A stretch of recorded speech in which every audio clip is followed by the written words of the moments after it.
two, 1, 2. All right. This is really weird. This is like talking to you in my own living room. What the hell is this? It's my boss's weave. Is that Tony's replacement hair? Or Yeah, it is. Anyway, it's Bullet TV, it's Total Rock. Joining me, Blackie, Lawless from W.A.S.P.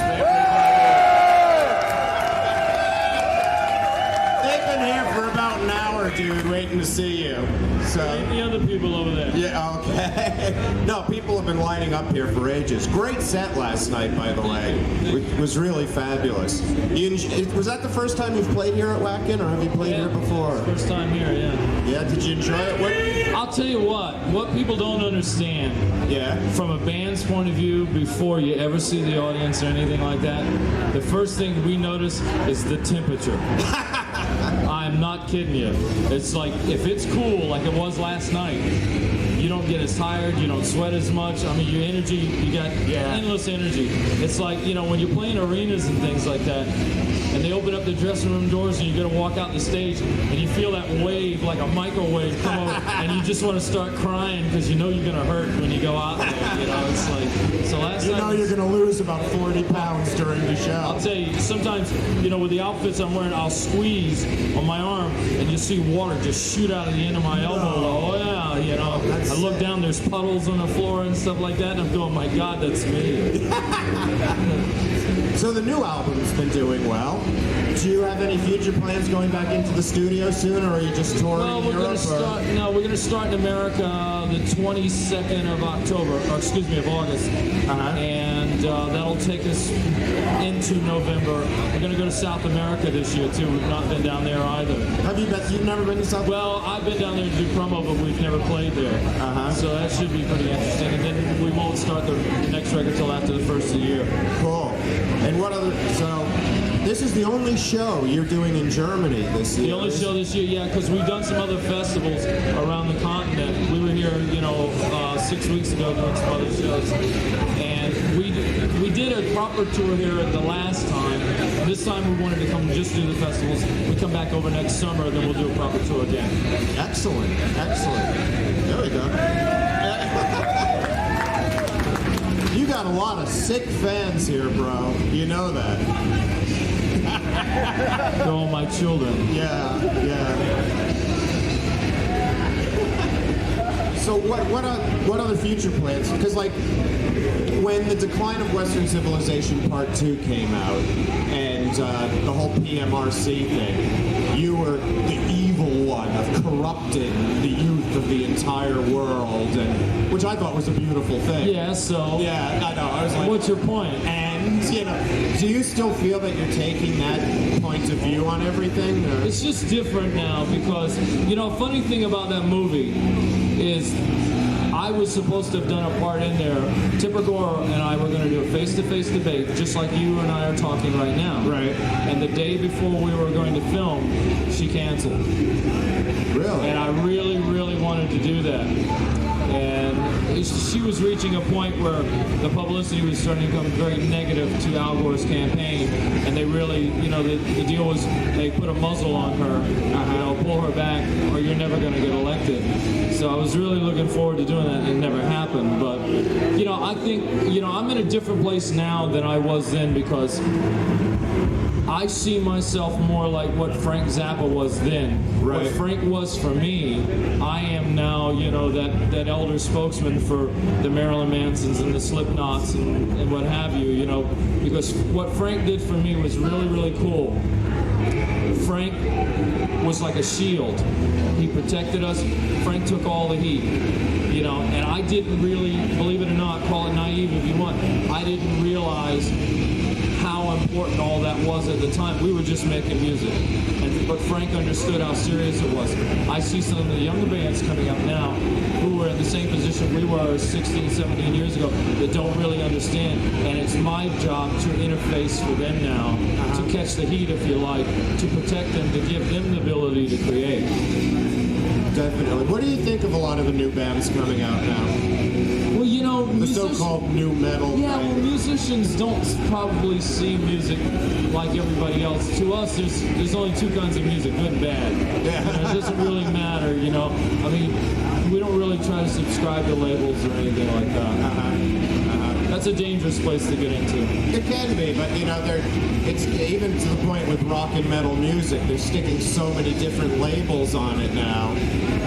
And as you said, it's either good or crap. So yeah, but you know, I can listen to a black metal band that's great, you know, and some of them, you know, are trash. Yeah. You know, I heard a new band the other day called Dragon Lord. And I don't know if you know who they are yet. They're a combination of like Dream Theater and maybe Slayer. And they were incredible. I mean, I couldn't believe how good they were. But when you see something like that come along, they're few and far between. You know, it's somebody that you think is going to leave a real mark. This band's going to go a long way.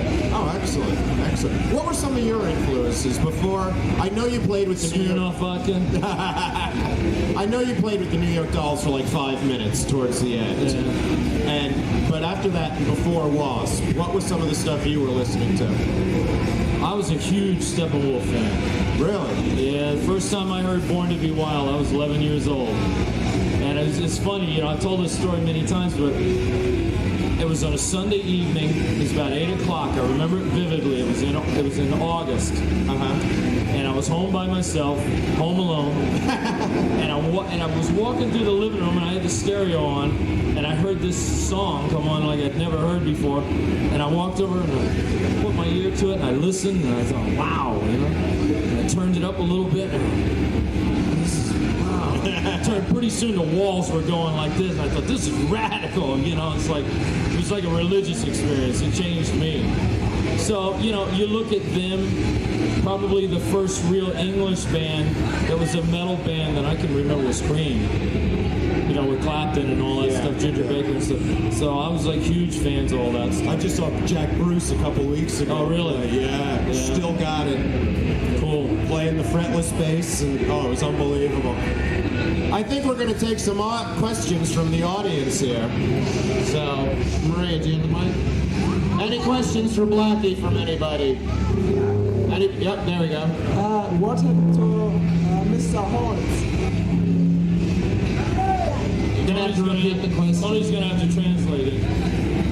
Was ist mit Mr. Horns passiert?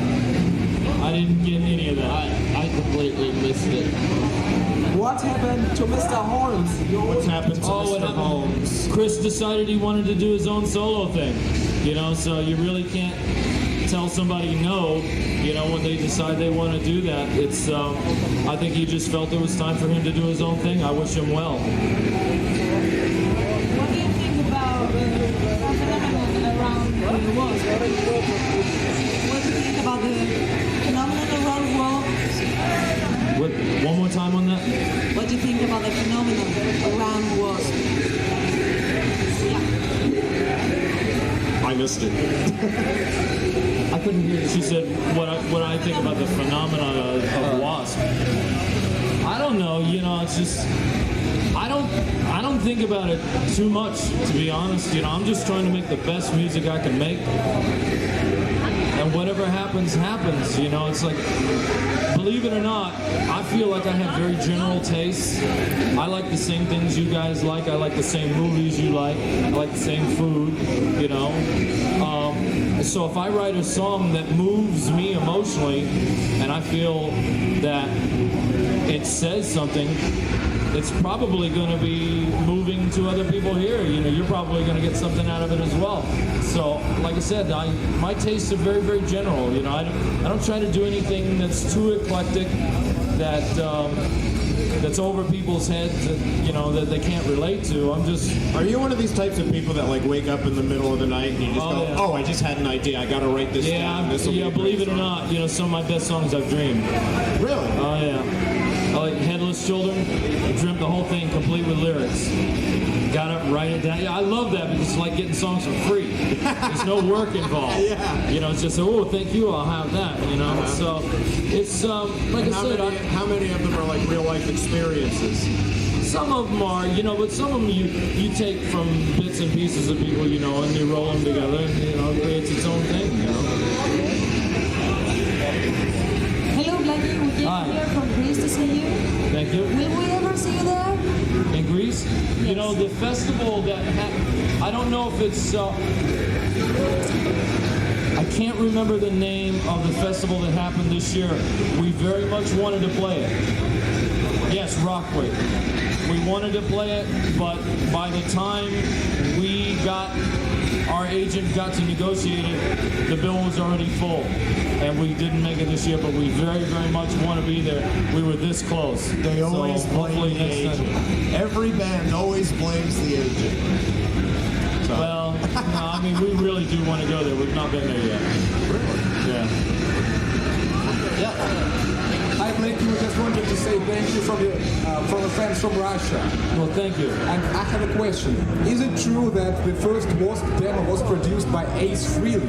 And No. if so, No. do you know him in person? Yeah, we grew up together. Rumor, right? Yeah, we grew up together.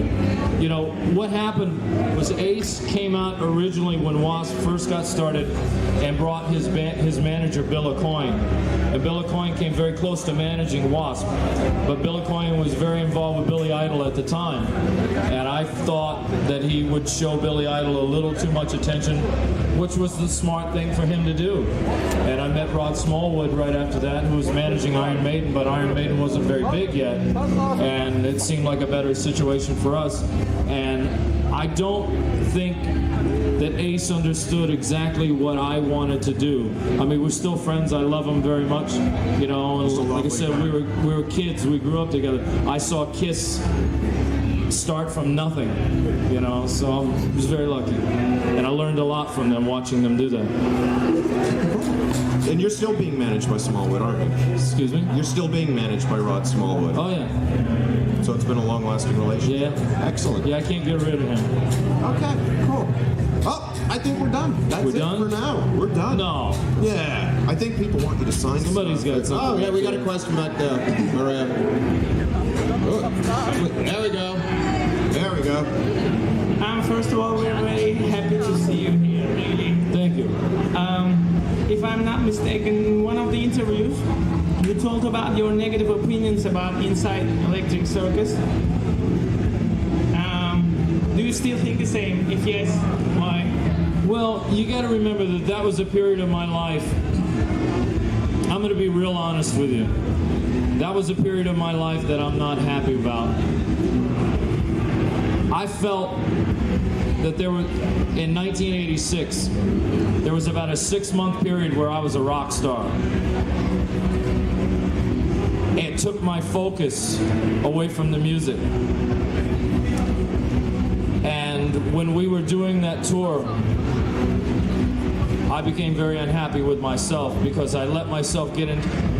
I became distracted by all the peripheral things that happen when you're in this business. And I'll be honest, I mean, this business is everything you've ever heard it is and more. It's 10 times more than you could ever imagine. And when you give in to the temptations of everything that's put in front of you, it can be a distraction to the music. And I felt that we had reached a point where I wasn't saying what was in my heart. And I made that record, and I didn't really take the time to research myself inside. After it was done, I went away and wrote Headless Children. That was a much angrier record, but that anger was directed at myself, not anybody else, because I was angry that I didn't live up to my full potential of what I know I was capable of doing. So I look back on it, it's a good thing and a bad thing. You know, good in the sense that it made me really respect the music, and that's a word that I use a lot when I talk to other musicians about respecting the music. You can never lose respect for it, because if you do, you're going to go away. I mean, you look at, there's a lot of bands that aren't around anymore because they lost respect for the music. You lose respect for the music, it loses respect for you. I think we've got a question over here, Maria.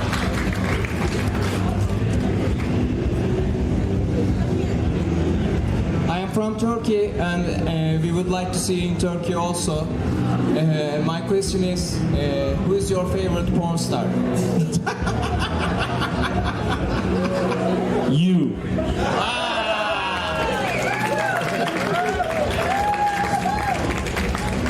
got you on that Getting one, a bro. shameless plug here Yeah, for this it guy. was. Whip it out, show everybody. Everybody get out that wide angle That's right. lens. Well, not everybody, but Lovely. Thanks for taking some Thanks, time. I know Charlie. you're busy. Thank you for having me. And we'll see you soon. Firma.